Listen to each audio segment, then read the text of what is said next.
everyone. I have with me Mr. Abhijeet Kulkarni. He is a sports journalist and welcome on the show, sir. I would Thank you. like to welcome you by saying congratulations. Sindhu has won back-to-back medals. What do you feel about it? Yes, it's a great achievement. Like winning one medal in Olympics is quite an achievement. To win two back to back is a huge achievement, and I think Sushil Kumar did it for India in individual, and then Sindhu. So it's a big achievement, and also because it's badminton, a sport where the competition has improved since 2006. Like now you have 10 players who can beat each other at any given time. So to maintain that and keep winning and win a medal, it's a huge achievement for Sindhu. Definitely. I also have Gurkirat. I welcome him as well. He's a huge sports fan. And Gurkirat, along with you, I also have Abhijit, sir. We are just discussing about Sindhu's win today. So, as a fan, as a sports lover, I've been seeing you've been following the sport. How do you feel about Sindhu winning and a bronze today? I mean, short of words at the moment, I had tweeted, when she reached the semis, that it is quite possible that she could probably go one step further than what Sushil Kumar had done with his bronze and silver, but it didn't turn out that way. But I was just saying a stat: the eventual winner, the gold medalist, Sindhu actually has a better head-to-head versus that athlete. And if it had not been for a few unforced errors, probably in the semi-final, she would have very well been there. But hopefully, she has age on her side. So maybe in 2024 in Paris, she completes the treble at the Olympics and becomes probably India's greatest individual Olympian. Not that she isn't right now, but I'm just saying that she could probably enhance her legacy even more. And it's very good to be here with Abhijit sir. I keep following the clubhouse channels whenever he's hosting a talk. Mostly there when hockey is being discussed, because that is a sport that I follow more than badminton. But yeah, very, very, very happy with the both the results today. Was slightly emotional as well with the result of the men's hockey team, because as someone who's followed Indian hockey in the last decade, you sort of know like how it was with the Indian cricket team in the late 90s and the early 2000s. You know that the Indian batting would collapse at some point of time. Similarly, with the Indian hockey team, you sort of know that in the last 10 minutes they will concede a goal somehow, and probably lose the plot. And it's happened very recently as well. If you look back at the 2018 Asian Games, they conceded a last minute goal against Malaysia to lose in the semi-finals, and then they conceded a goal in the last 10 minutes versus Netherlands to lose the quarterfinals in the World Cup. Before that, they had conceded a goal in the last 4 minutes versus Belgium to draw the game. So you always have that fear as an Indian hockey fan, that they will concede. And the fact that they've done the exact opposite in two of the games, one once versus Argentina when they scored two goals in the last 3 minutes, and today, is just brilliant and very heartwarming to see. Absolutely, Gurkira. Brilliant day. But before coming to hockey, I would want to discuss badminton in some technicalities first, sir. Sir, what exactly went wrong for Sindhu in Ty's match and what worked for her? Like, what are the changes between the two opponents? I know they had different gameplays, but what changed in Sindhu's game also from yesterday to today? So I think Taizu is a kind of a player you are scared of playing, especially when you have lost to her so many times. Sindhu came out with a fantastic game plan. She played from a side which would have given her early advantage, but some unforced errors and Taizu raising the game at a given moment. Because if you see even today's Chen Yuki match and Taizu's match, Taizu can raise the game, but she can also make silly mistakes, and that is the opening you get. Unluckily for Sindhu, at 18 all, Taizu did not make those mistakes. She took the first game, and then the second game was always a difficult thing because even today Chen Yuki lost the second game against Taizu because that side was difficult to play with the way Taizu plays. You cannot really play her from that side. So once that happened and Taizu took a lead in the second game, then I think Sindhu also was demoralized and didn't her plan B didn't really work. And so, how important is her coach Park's role in all this? Because you could see on the sidelines, she has changed her game on the net, not being very defensive, being more attackive, playing more down the line smashes. What do you say about the coach's role in this? She shifted from Gopi Chand to Park. first major tournament with her. No. What we need to understand, and we are looking at she shifted to Gopichand from past because you see this news coming in. But since 2016, she has had multiple coaches. Like in 2017, she had a Mulio Handio. 2018 and 19, she had Kim, who was working with her. And that same time, Park was also in the national camp. So over the years, she has picked a lot of new things from various coaches. Like from Mulio Handio, she picked up an ability to play faster strokes and longer rallies. From Kim, she learned to be a lot more creative in matches because probably she got almost 6 7 months to work with Park.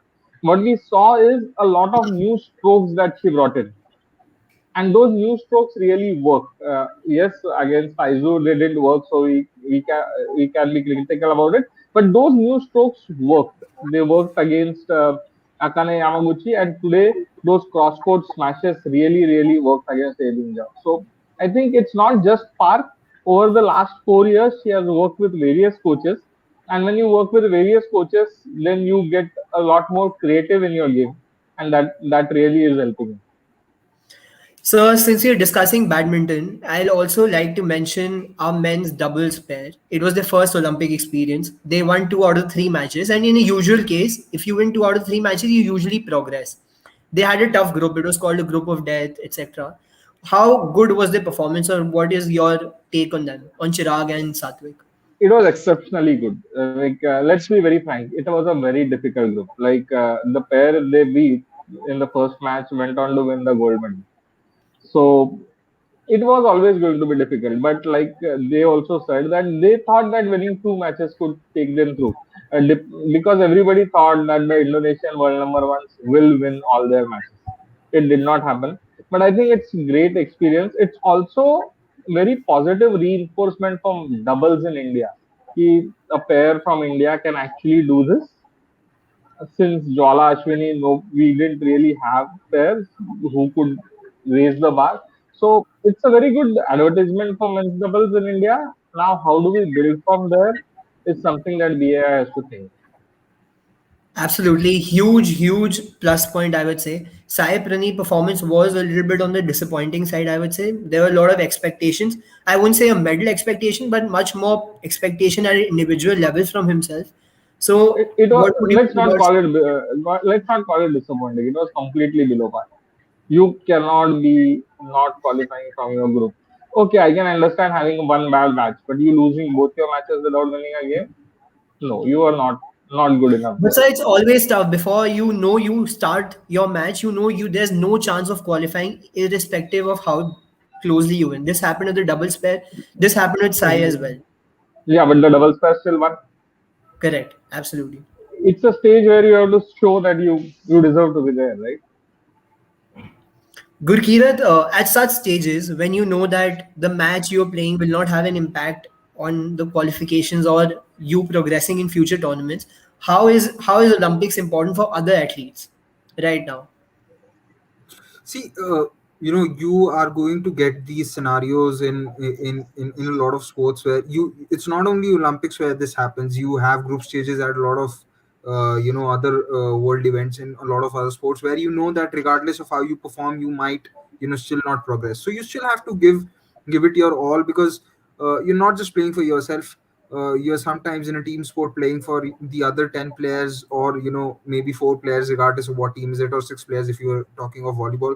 So you're not just playing for yourself, but you're also playing for your teammates, and you're also playing for the country. So you still have to, regardless of against who you are playing or what the scenario is, as an athlete you still have to put your best foot forward, because a good performance can also sometimes, even when you've been knocked out, can save some of the backlash, that maybe it was just one odd day where you couldn't do it, or maybe it was the consistent failure which is why you crashed out. So Satvik's and Chirag's case, you could probably say that it was just that one odd game against the Indonesians where they just couldn't get past them, but overall they were good enough, and there's a lot of scope of improvement, and there can be expectations from them going forward. Had they lost their third game as well, the third match, and both of them in straight sets, then questions would have been asked that if did they really prepare well, or were they not motivated enough. So regardless of what situation is it, you have to give your best foot forward. I agree. When you're performing at the highest sporting tournament each and every match, irrespective of that result, how it's going to take you, it helps because the entire nation is watching. There's so much awareness that you can increase your individual performance aside. So, just this one audience question. I don't Yes. really think that it has anything to do with the world watching. Like if you are a professional sports person, every match you play, irrespective of whether it's a match that will take you to the next level or it's a match that you need to play, I think you playing at your best is more important. It doesn't really matter whether you are playing for the country at the Olympics or any tournament. You have to be playing at your best as a professional sports person. So, just on this, if I have to ask a very controversial topic, what do you say about Djokovic's mixed doubles dropping yesterday? I know it's tough on him. He had two back to back matches. The schedule was well in advance. But since you mentioned each match is very important, what is your take on that issue? I really don't know the injury situation of Djokovic. But if he has given a walkover when he could have played, then that's not that. Because again he was playing with a player. If he drops out of his own singles, it's understandable. But when you are playing as a pair, I think you need to respect your partner also and give 100% for your partner also. We don't know his injury situation, so it's very difficult to like make a straight comment. But if he was fit enough and he could have played, he should have played. Okay. So this audience question, which is from an Indian macro point of view, where are we with respect to the current Olympics? Not necessarily talking about the medal tally, but the whole tailwind behind the games or lack thereof. I don't know. Means it's very difficult to judge based on performance in Olympics where we are going to go in Indian sports. Everything can change in 4 years. Like we had 6 medals at 2012, we were on a high. Everybody would have expected us to build on it, and then in 2016 we hardly build on anything. So I just hope that in the last 4 years there have been a lot of investment that has gone into grassroots, and if that keeps continuing, I think we are building momentum, irrespective of the number of medals we win here. But if we can build that momentum, maybe by 28 or 32, we would be a force where we can say that we are going into multiple events as medal hopefuls. Understood. Gurkirat, some athletes have been saying sorry about their performance. It's not about them losing the first round. For example, Atanu Das yesterday apologized to the public. I know there's a lot of expectations, but do you expect these athletes to actually apologize? These are the best that are representing the country. But do you think they need to actually apologize to us?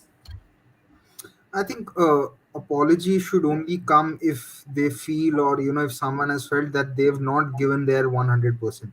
Because a lot of times, you have no control over your results. Especially in a sport like archery, you can be doing your best, you can be hitting all nines, but if your opponent is just hitting tens, what do? You just can't do anything about it. And so that's how it goes in a lot of sport. It is like that you can do your best and still be outclassed because the opponent was better. So I don't think if an athlete feels that he or she has done enough, there's a need to apologize, because it is a part of sport. You have to accept that others can do better as well, because if you look at the shooters, there were a lot of expectations from them, but it didn't work out that way. I don't think there's a need to apologize as long as they've put in the best effort. You just can have a bad day, because if we bring in a culture where athletes are apologizing for a loss in a big tournament, then the Indian cricket team in the last 7 8 years would have to apologize a lot of times, which is not a fair thing, because so let's take an example, the Champions Trophy 2017, when they lost by 180 runs to Pakistan. They were of course the better team, but just Pakistan had outplayed them. So there's no point in saying sorry, because as long as you've put in the best effort, you have to accept that the opposition can outplay you, which is a complete and fair thing. There's no need to apologize. Understood. So And I sir, think I think about there's a bigger question about this whole apologizing thing is this apology and spectators or fans expecting an apology is like those players are not playing for you. Those players are playing for themselves, for their career, and for like you go to an Olympic to as a professional sports person. As a fan, you can enjoy them playing, you can do whatever, but you can't expect an apology from a player because the player did not play well. Uh, as a fan, you have not done anything for them to actually reach there. Or like, why should a fan expect an apology from a player for not performing?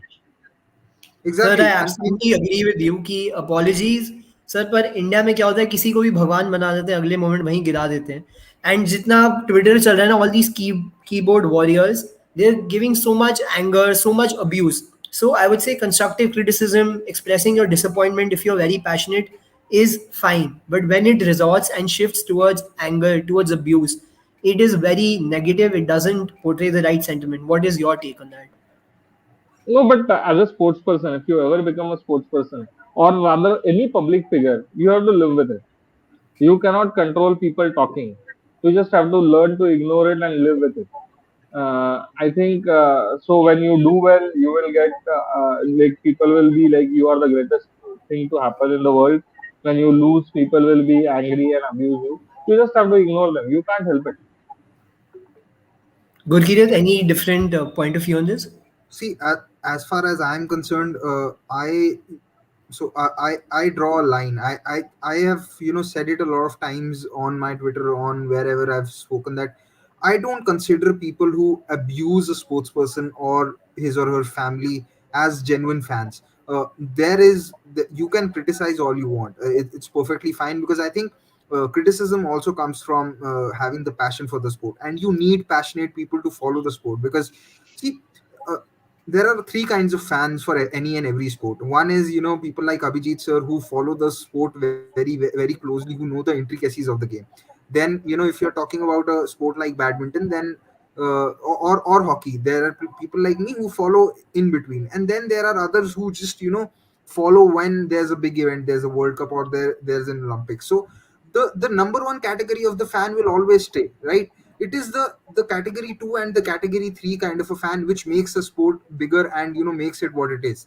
Because the greater the number of people you have in the category 2 and category 3, the greater or the more famous that sport is, or the more popular that sport is. So you also need those people who really don't understand the intricacies. That's fine, you can criticize, that's fine.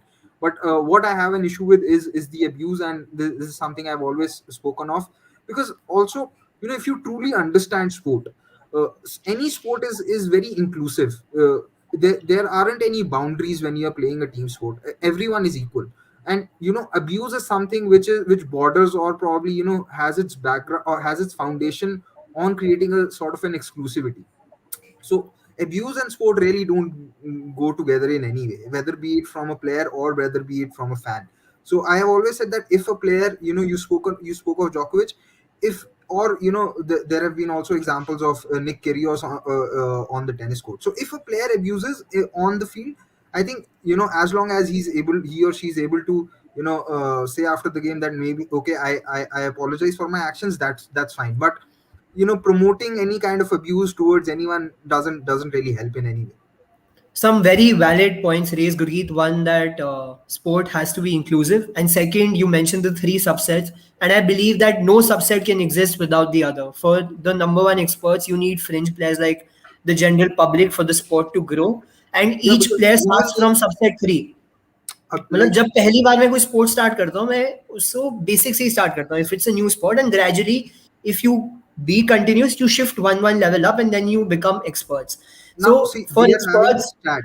Now we are having this chat. If there is no one to hear from the second or the third category, then who are we having this chat for? So, वो ये like ना you said, ज्ञान देंगे भी तो किसको देंगे लोग तो चाहिए ज्ञान exactly, देने के लिए exactly. मतलब वही So है all of them coexist together. definitely and sir right now the three assured medals India has are all won by women athletes and the very saying from दंगल कि क्या हमारी छोकरी भी छोरों से कम है मैं छोरों से भी कंपेयर नहीं करूंगा मैं कहूंगा किसी से भी कम है या नहीं है because they're doing exceptionally well in the Olympics, and it's not just this Olympics, last Olympics also, both medals won by females. What is your take on this glass ceiling in this case? It's not a glass ceiling. Let's understand certain things. Apart from say a sport like hockey or a team event, or rather any sport, the fact is that in terms of physical parameters, Indian women are far closer to all their European and other counterparts. If you look at sports from very various angles, the Indian male body takes more time to mature. For us to like have that kind of power that the Europeans have, or the tenacity that the Mongolian breed has, takes a lot of time. So this has been a talk which has been going on for years in Indian sports, that we need to invest in women's sports a lot more because the success rate will be higher. But the real challenge in India is to get a lot of more girls to play with all the social taboos. So if we can get that, I think we will always have a better chance to convert success in women's sports, because in terms of physical ability, they are far closer to their European and other counterparts. Rightly said, sir. And I would say there's this very interesting fact कि India कोई sport develop करने में या initial stages में सबसे बहुत नीचे spend करता है, but it is one of the highest nations which awards you once you win a medal. So it is कि आपको कुछ ऑलरेडी वहां अचीव करना पड़ता है, but I think it should be the other way around. You should, as you said, grass roots पे उसको ज्यादा इंकरेज करो ताकि और लोग ऊपर पहुंचे. Yes Gurkirat. Just want to add something. So today I came across a tweet which said that after once that I think it's Lavlina. I'm not sure if it's Lavlina's or Mirabai Chanu's. What, because she's now been assured of the medal, there's a proper road that is being It's made lovely now. It's lovely the, now. from the railway station to her village, and it's not been the case now.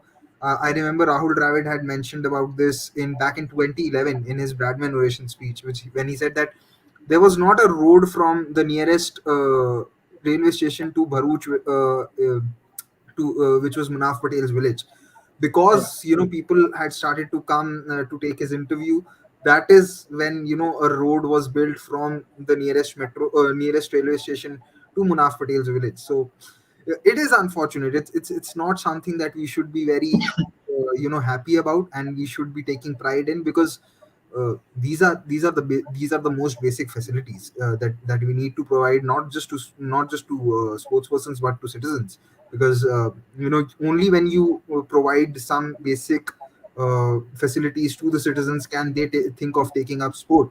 I know a lot of times people just say it loosely that we have a population of 1.3 billion people, but why can't we produce medals, etc. What people don't realize is that two-third or maybe even 70% of the population in the country struggles to have two square meals a day. And when you have that kind of a disparity, it's very difficult to create athletes. How do you create athletes when you are struggling to have two meals in a day? It's very difficult. So it's not just I think it's a very oversimplistic analysis where people just say, oh, we have so much of population, why can't we produce athletes? There's a reason that there's a very deep study that involves that. And this whole scenario where a road is being built to Lavlina Boren's village is just a one factor or one example of how difficult it is for athletes to actually come up the ranks and produce the success that they do. Most of the times it's not because of the system, but it is despite the system. Rightly said. And Gurkirat, even for Mirabai's tweets, sitting on the ground and eating, that also provoked a lot of reactions, that and people could not believe that a silver medalist and a house is like this. Sir, there was this So very Mirabai's house has nothing to do with that. The sitting arrangement is a system that is there in a lot of houses. I have a media person, and I can say that sometimes we just sensationalize.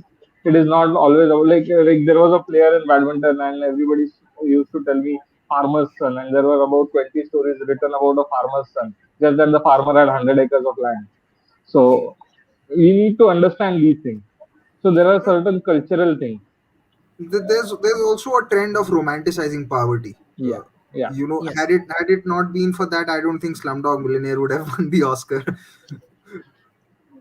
So, but absolutely. And coming sir, back to the since you mentioned, grassroots point now, with it, going back to the grassroots point, uh, because I have worked a lot on this grassroots system, where we always speak about we need support on the grassroots, but we need support from whom? The point is, as a community, we don't support. If as a community we support, then we can look at producing players. You cannot expect a system to start investing in a grassroots and invest in the elite, because investing in elite is a completely different ball game. Investing in the grassroots is a different ball game. As a community, you live in a society. The society will spend uh, a hell lot of money on beautification of the society or having parties. But if you ask the society to maintain a sporting ground, half the members will say we are not interested. It's grassroots sports is about the community investing in sports. Yes, We want the government to invest in grassroots. It doesn't work that way. Because absolutely. like Gurkirat said, we have half the two-thirds of a population doesn't get to eat. Where will the government start investing in grassroots sports? I it, agree with you that it's not just the government's perspective, everyone, and as communities, we need to do it. And so, since you mentioned one very interesting thing about coming from a media background, so Mahesh Bhupati said that for our athletes, Olympics is also about media training. Some of them who haven't been a lot of media training. What is your take on this very interesting issue? Overall, we need our athletes to be trained on a lot of things, not just media training. Even handling themselves, handling their own finances. There have been athletes who have got prize money after winning a medal and then losing out all their money on spend. They have basically spent their money and again they are at ground zero. There's a lot of education that needs to go into athletes, which is not the case because our system is looking at paying an athlete or making money for an athlete after the athlete has achieved something. But overall, you need a lot of education in sports, from sports science to psychology to even managing your own finances, how to handle media, how to handle public, which is not the case. We are not producing an all-round athlete. We are looking to produce a medalist. There's a huge difference. And if you're only looking to produce a medalist, then these problems come. You need to look at producing an all-round athlete, and a medal would be a byproduct of an athlete being produced. Very valid point, sir. For everyone, मतलब end result matter करता है, journey or process matter नहीं करता. As you said, कि it's not about creating good athletes. Everyone wants results. You want output. So Gurkirat, there's this another interesting point which came up that a lot of our players may be winning world championships, may have good rankings, but when it comes to the big stage such as Olympics, they are failing. What is your point of view on this? So, to be very honest, it's not that I follow all these world championships, because it's also very difficult to follow these games, because a lot of times forget. I was speaking to this about speaking to about this to someone. I remember when I was in school. In newspapers, there was a four-page sports section, and even if India were playing a hockey game, or there was a tournament happening for shooting or badminton, etc., there used to be proper features where a specialist journalist will write his reports. Now you don't see that. So you don't even know when the games are being telecast, so it's very difficult to know what exactly happens in those games, which is also very essential in creating a sports culture. When you don't know a game is happening, how do you follow that game? So that is there as well. As far as coming to this comparison is concerned, so from what I have read, there are a lot of players who skip these world events and they only prepare for the Olympics. So we really can't say if our Indian athletes didn't perform, or the word the social so people on social media like to use choke. So we really can't say when we haven't seen it, and a lot of people who haven't really seen those games but only followed the results, just say that the players or the athletes have choked. Like a lot of people were saying that someone like a Manu Bhaker had choked in her first event. It was only after Hina Sidhu had posted a video where she was explaining what happened to the gun that the perception changed. So I mean, it's very difficult to say what really happens, and we all could probably do with some transparency where someone from the NRAI can take a press conference, can speak about the issues that happen, and that goes for all sports, not just shooting. You can have someone from the boxing federation as well speak about what really happened in the bouts of, say, Mary Kom, or what happened with Satish Kumar today. What was his injury? So this is where I think the federations as well as Indian sport as a whole can improve, because Even the BCCI isn't really transparent enough with his with their communication. Shubman Gill was back in India, and there was not an official statement from the BCCI that he's injured and he's been out of the tour. So that is something where the Indian sport can massively improve. And I think because the federations aren't great enough at communication, we see a lot of rumors that kick up. One of those rumors was that maybe Mirabai Chanu's silver can be converted into the gold. 3 or 4 days later, it came that the WADA or the other agency whose name I am forgetting, that they never released any statement. It just came out of the blue. And There were also some statements कि gold convert हो गया है, कि test भी हो credit गया है, prove भी हो गया है, सब हो गया है. credit to people like Abhijeet sir and other journalists who were there in Tokyo, that they never put out any such tweet. To play into that narrative even more. There are people who just do it just to get a lot of social media likes, create a sensationalize things, and just play the whole new rumor game.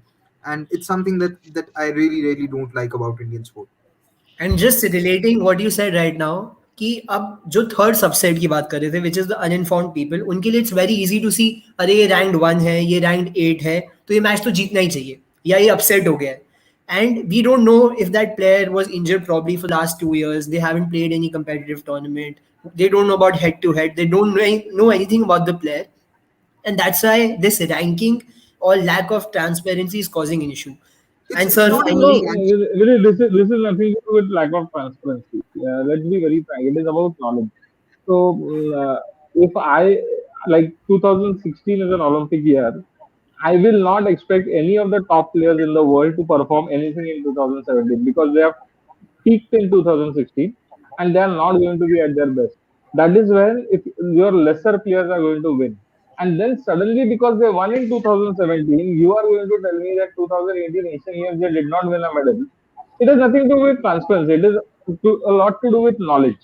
Plus, there is that whole marketing angle where those marketing the players or marketing the sport are looking at going on that bandwagon. So, if you see ads even today, they speak about winning gold.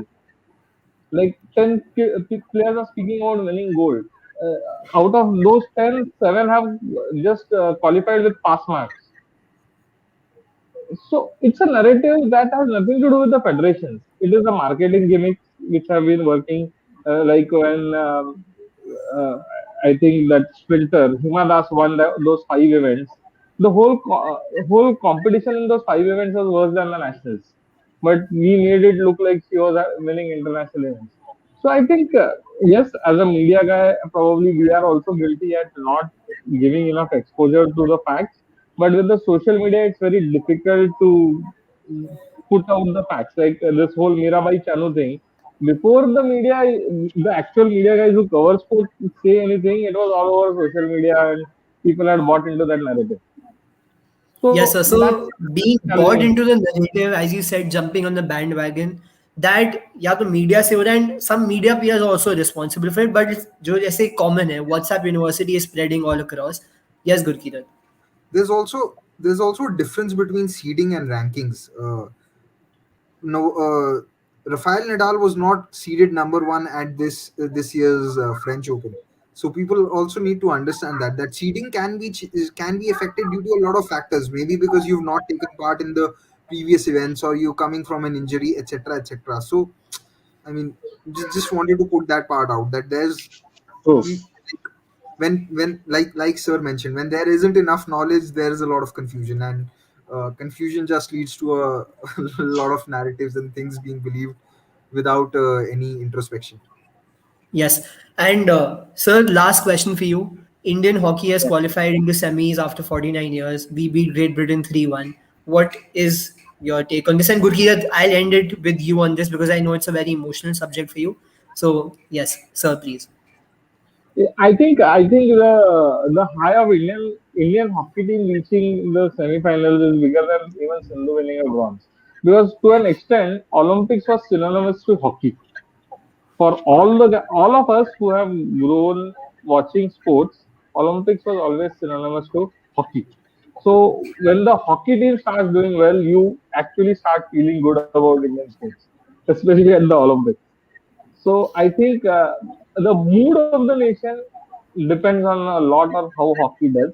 Yes, we are winning medals otherwise, but there's still a difference between winning in a team event and winning in an individual event.